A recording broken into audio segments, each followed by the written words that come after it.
Hey, I'm here. I'm just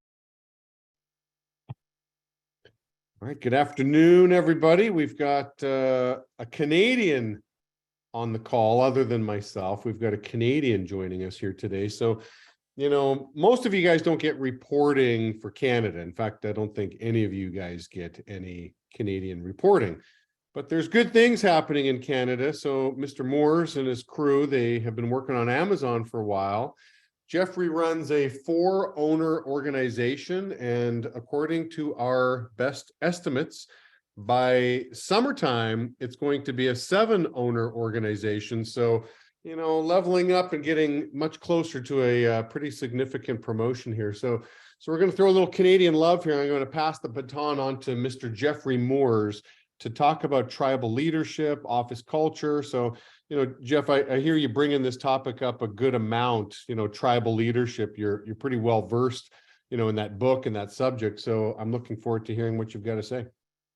Well, thanks so much for giving me the mic there, Jamie. I appreciate you having me on to talk about this. It's definitely a topic I'm very passionate about. Yeah, I do talk about it a lot. And it's something I've been passionate for many years. And when we get it right, we seem to get a lot of great results from it, and life's awesome. And if we're not doing this right, it's always kind of back to the game plan and I kind of revise. And every time we look back at this, like, okay, there's definitely some holes in what we're doing in terms of team culture. But I think this topic is really important because if you guys have most likely been in a situation where you had a lot of momentum in your office and things are just happening without a lot of extra effort. And you've had times where it's opposite. We don't have a lot of momentum, and life's that much harder. It feels like everything you got to do is like that much more effort. It doesn't always pull. So I'm always fascinated in thinking like, well, how do you create more synergy? How do you create more momentum? And part of that equation is the overall team culture and office culture and organization culture.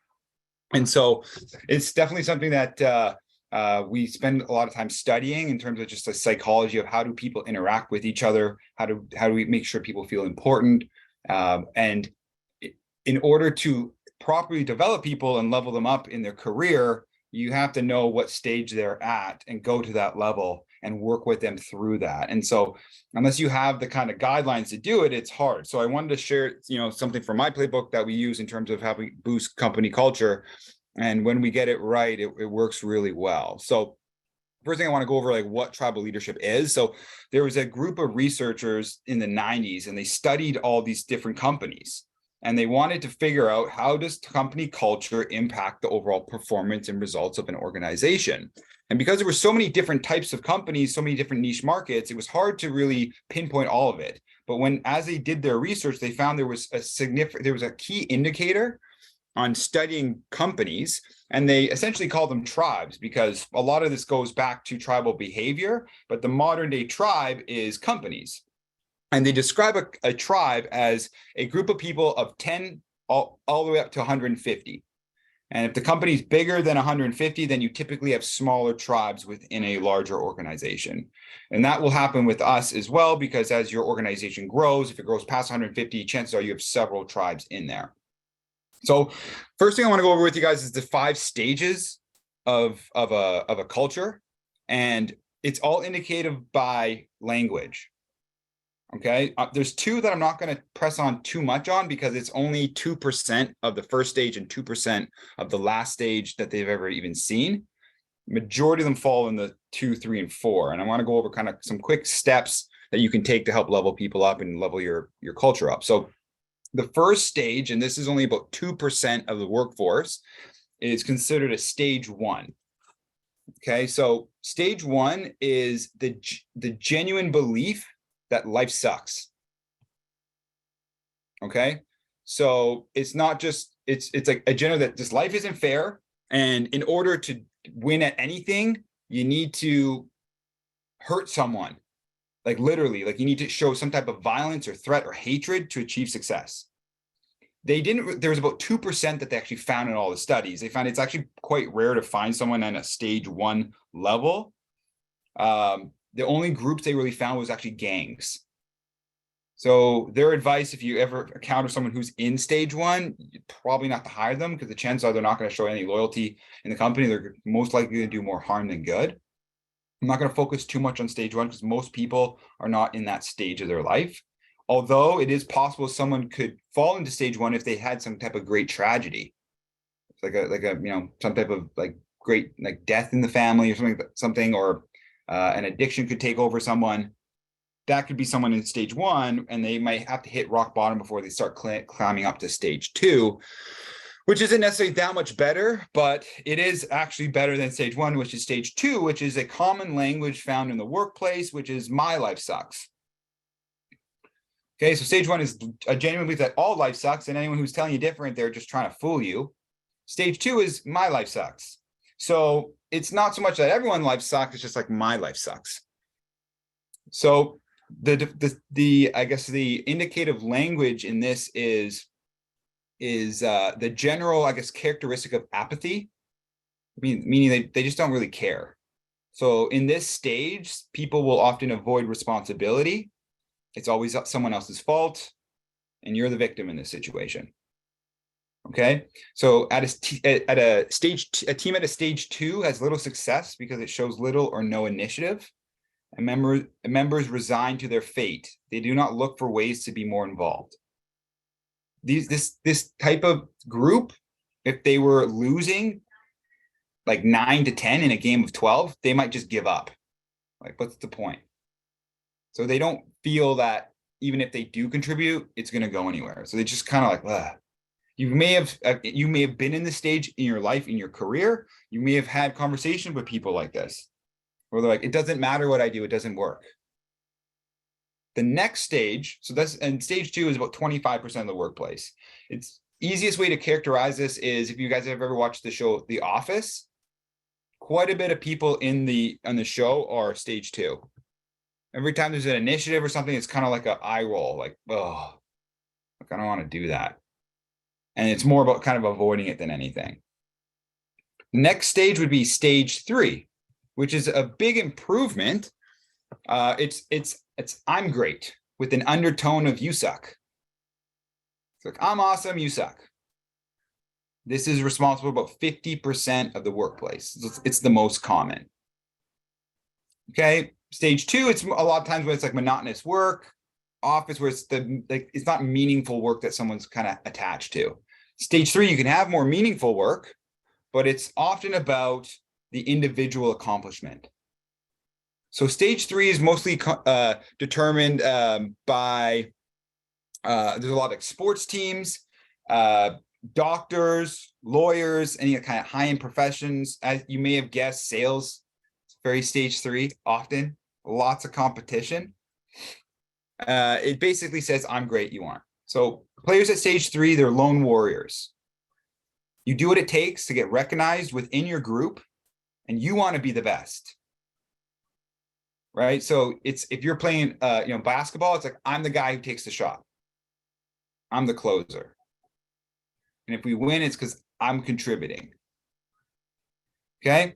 In a team stage, they're ready to do the work necessary to achieve the objectives, but it's not very productive because there isn't enough cooperation between teammates.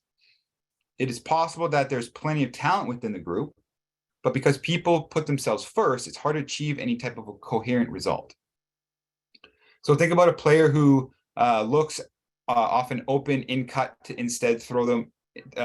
So they have the opportunity to score by passing, but it's like, I'm taking the shot, even though they had a better chance if they actually had played for a team. Characteristics in a stage three setting is also they're known to be information hoarders. So they want all the information and they don't like sharing it because to them, information is power. And what you'll often see is a partnership of one other stage three person. They kind of buddy up together. They share their secrets, but they don't really want everyone else to know the secrets. But they're trying to get information from everyone else. So you'll see a lot of what's called dyadic relationships. Amongst the language, though, you'll hear them try to one-up each other a lot of one-upping. Hey, I went out and rang the bell today. Oh, you only rang the bell? That's nothing. I triple belled today. That's nothing. Last week, I double standards. Oh, that's nothing. And it's always a one-up type of scenario.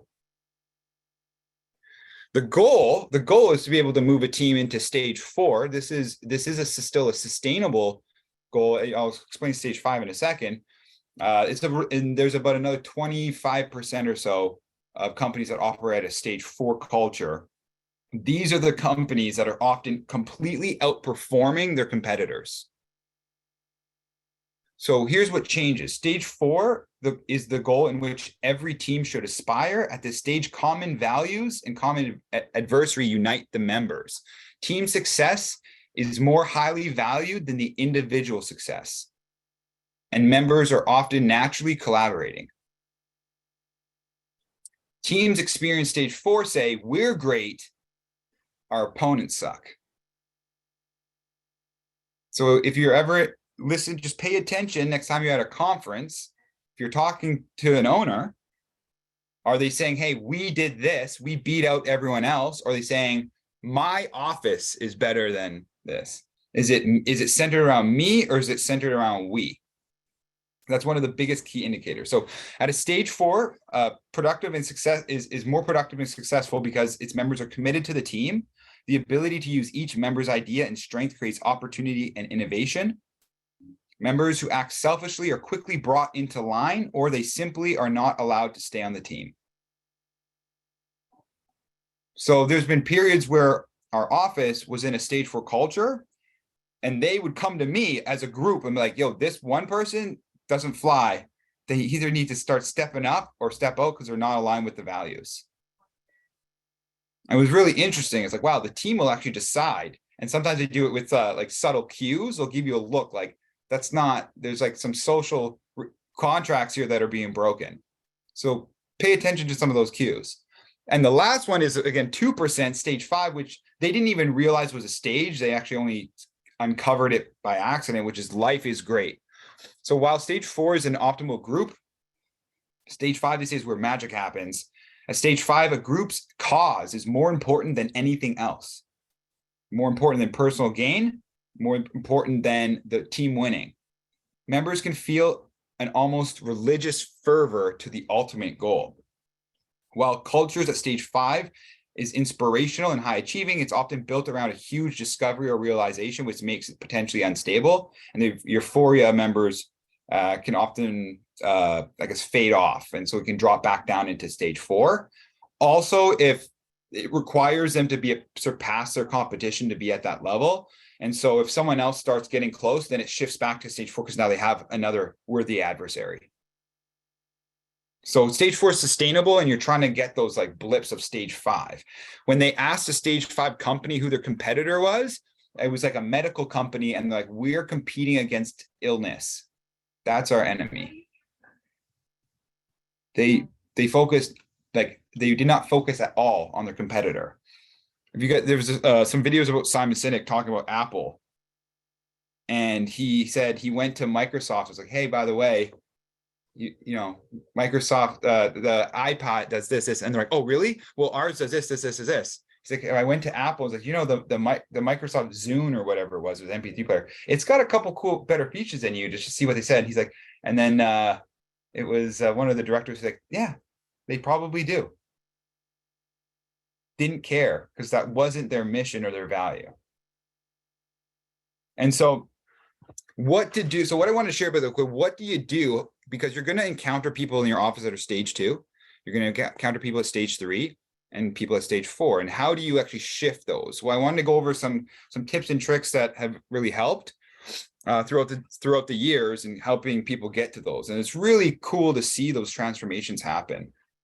So starting off in stage 2, I can't stress this enough because there needs to be a paradigm shift in the way you view people complaining.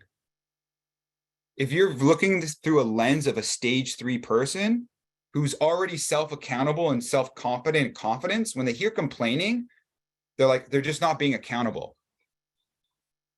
Like, they're just not being accountable. And then they go into like trying to hold that person accountable. But that person isn't self-sufficient enough to actually accept that advice. So you're not speaking that language. So a great leader needs to go to the stage that the person's in. So what I've learned to interpret that as, if someone's complaining about something, and what the book teaches is that you need to view that as, when someone's saying like they're complaining about their day, understand what they're saying is either I don't feel valued in the work I'm doing, or I don't feel important about what I'm doing. So imagine someone works hard all day and the results are poor and they come back and they're complaining about it. You can instantly go into like accountability. Well, what could you control? But if they're not in that stage, it's not going to work. So what I've learned is instead shifting it to like, here's what was important about your day. Here's why what you did matter. Okay. And I'm trying to constantly boost their confidence. So in this stage, what I'm really focusing on is like, what are they lacking? Confidence and skill set. Like if they were good at what they did and they felt good about it, chances are they're not going to be complaining and they're going to start showing accountability. And so my goal is just to pump them up, build their confidence. And the way I build their confidence is just small goals, small wins over time. And there's 3 things that you can do to reboost the motivation if someone's in stage 2. 3 things you can remind them of. What are their past wins? What are their current advantages? And why am I flipping on the last one here? And current strengths. Sorry. So current advantages. What are their strengths? And what are their past wins? So that can really help reboost motivation as well as boost confidence. That only works if you're coupling that with skill set development. So if someone's having trouble in the field, spending that 20 minutes practice pitching with them and figuring out what they need to tweak on their pitch will go significantly farther than me just telling them that they need to be more accountable. Moving from stage 2 to stage 3, the next thing that I want to go over, it could be viewed as like kind of a toxic trait, but when someone's early stage 3, you'll notice that they're not that great at being competitive. It kind of rubs people the wrong way because they haven't learned how to do it very well yet. And so what I try to teach the group when someone's going from stage 2 to stage 3 is to encourage their competitiveness. They're getting cocky. It's kind of a good sign if they weren't before. Then it's just a matter of how do you like charge them up in the right direction. Important thing to note, you cannot move someone from stage 2 to stage 4. They have to go through this. Okay.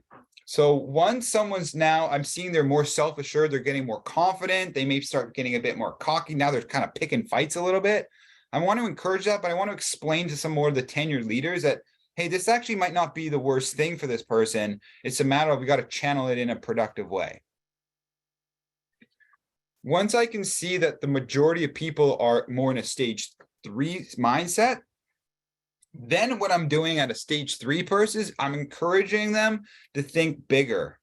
And I'm trying to set goals with them that are bigger than themselves, that they cannot accomplish without the work of a team. So I might set up like big team goals that they won't be able to hit on their own. And I'm subtly giving them little lessons. So there was a time where I was working with a very strong individual performer. He could ring the bell on command. I'm sure you've seen people like this. If you're like, hey, I need you to ring the bell today, they're like, I got you. And they go and they do it. It was like that type of person. Well, we had a day where he had about 3 or 4 people on his team. And he came back and he high rolled the office. He did like $600-700 a day. And he was quite proud of himself. And I had talked to him and I was like, hey, you did a great job. There's one problem. How did your team do? And he looked back at it. He's like, oh, none of them made money today.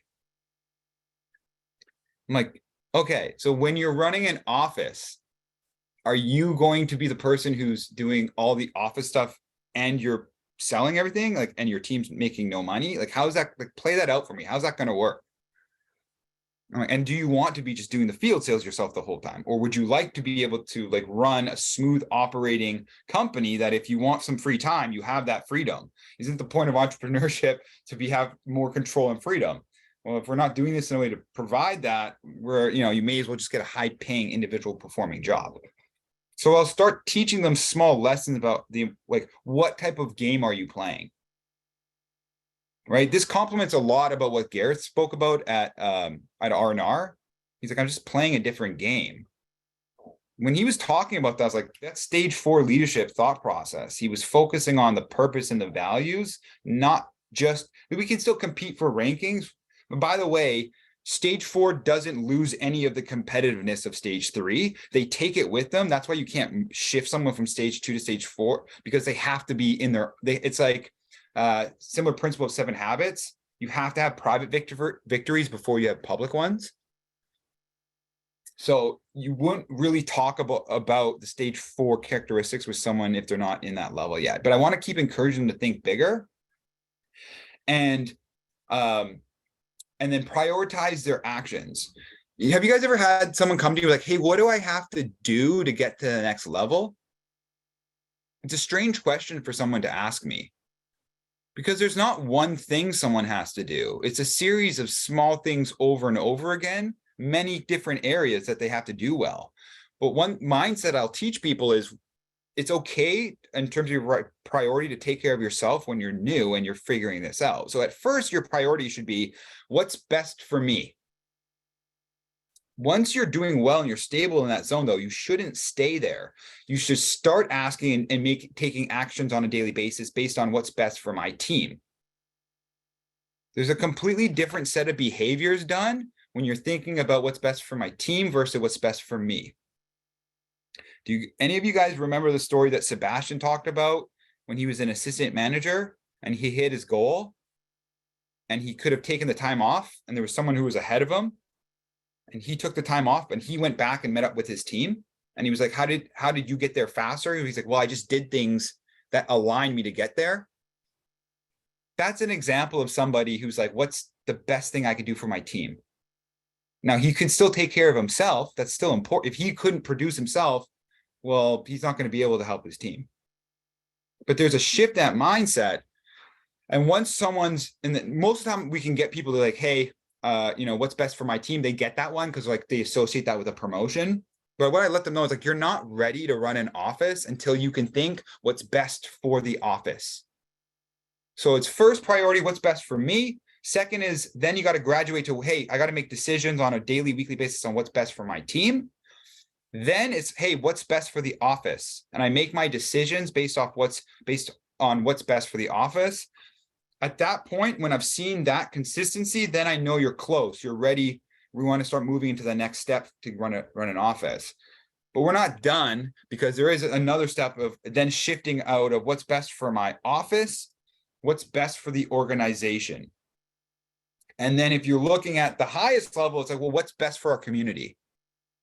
You're consistently increasing your radar of how you're making decisions and where you're investing your time and resources. So that's something that, like, personally, I've had to shift, and I get stuck sometimes, because if I'll get stuck trying to work on something for the community, and then my office is not doing well, I got to shift back to what's best for my office. But I have to remind myself not to stay there. I got to shift back of like, am I doing everything for the organization? I think this is everyone on this call, either they're getting into an office or trying to level up to the next level.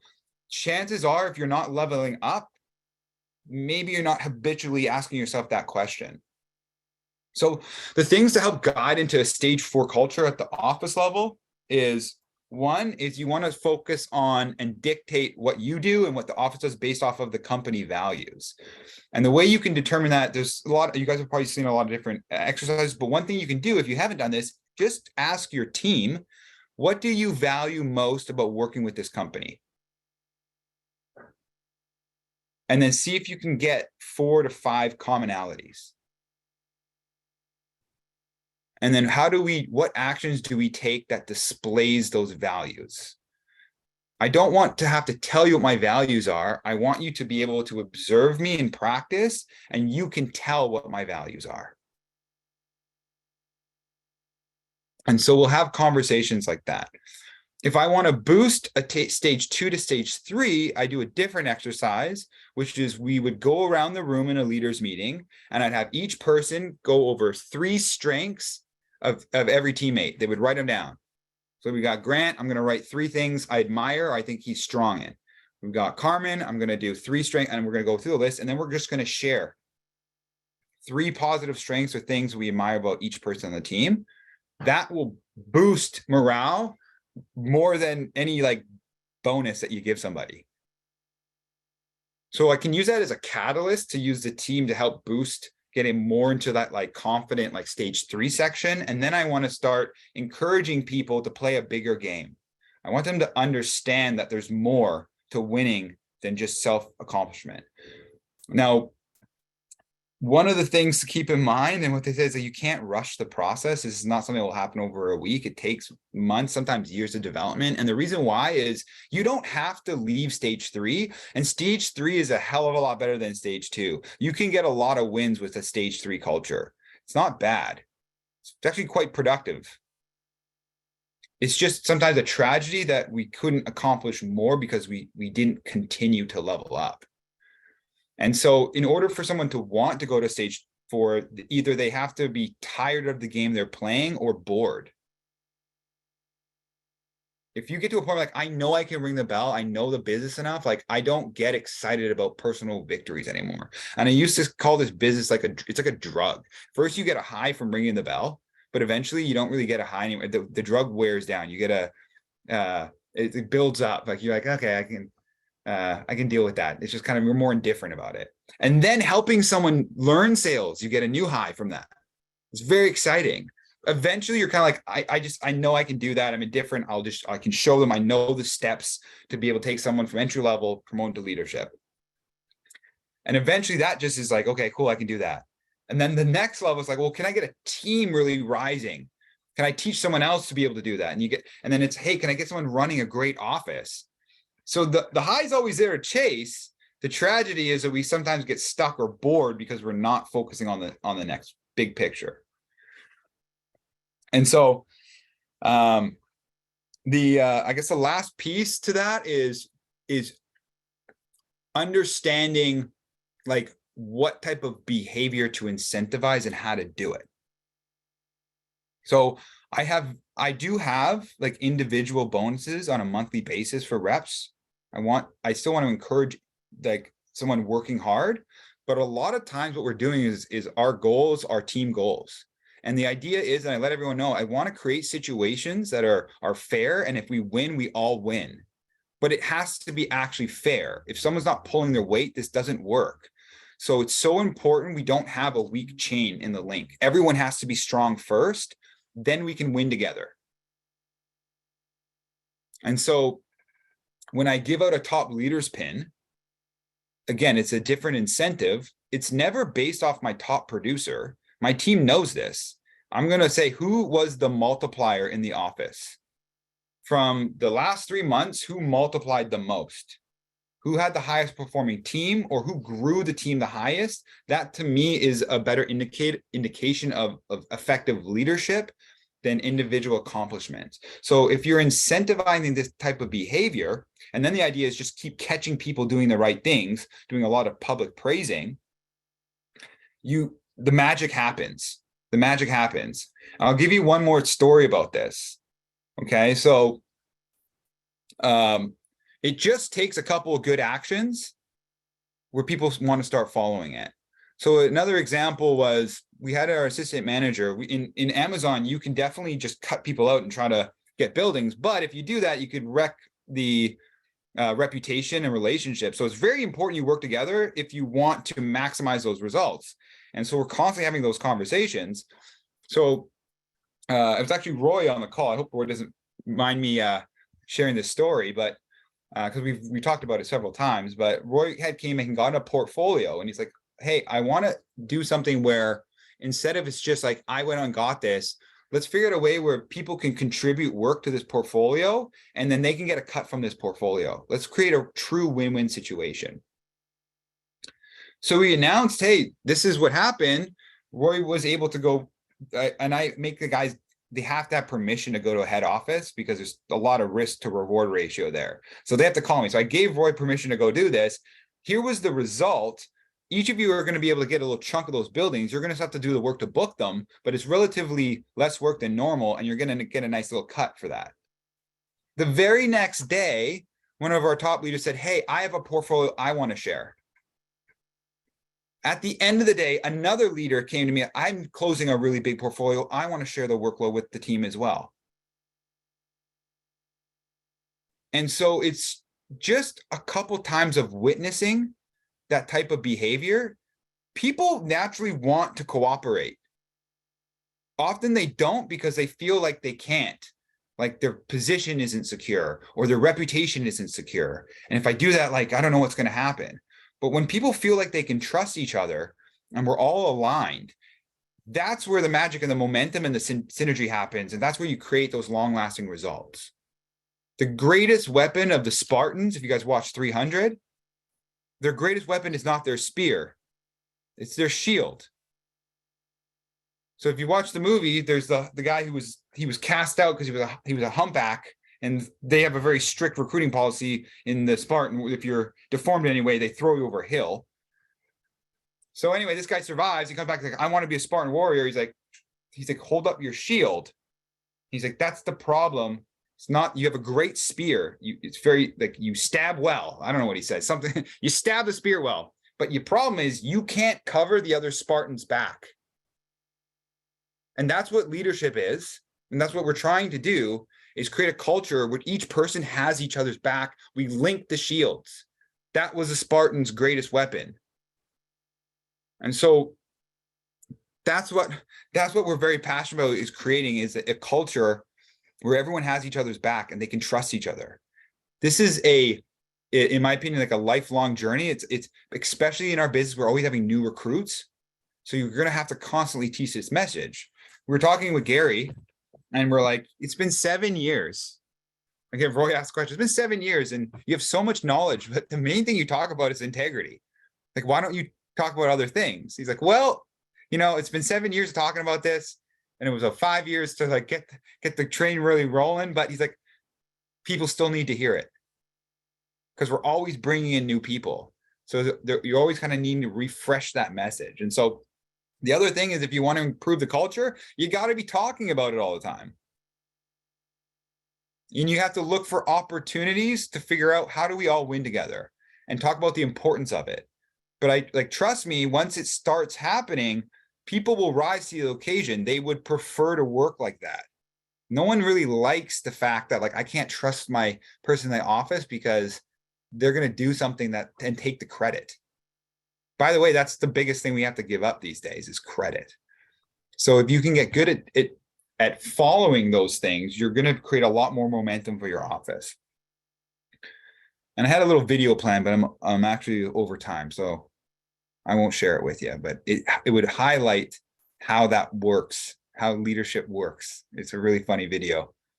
Maybe I just send Jamie the link if anyone wants to watch it instead. Yeah, if you could send that, and to your point, we're at time. Just quick question: how often are you bringing this up? Like, I'm just assuming I'm a rep in your office, and I'm hearing you walk through these stages. I'm motivated to want to be a stage 4 or stage 5, leader. So I might have a quick paradigm shift, like, yeah, I don't want to think that my life sucks. I'm that stage 2 guy. Like, let me move up. So how often, what's the frequency of you discussing this?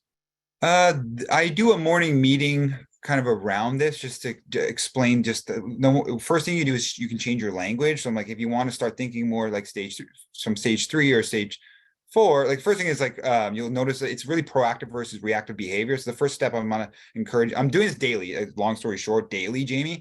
So I'm encouraging like proactive and accountability language for someone in stage 2. And stage 3, I'm really encouraging people to think from, hey, instead of thinking I, think we.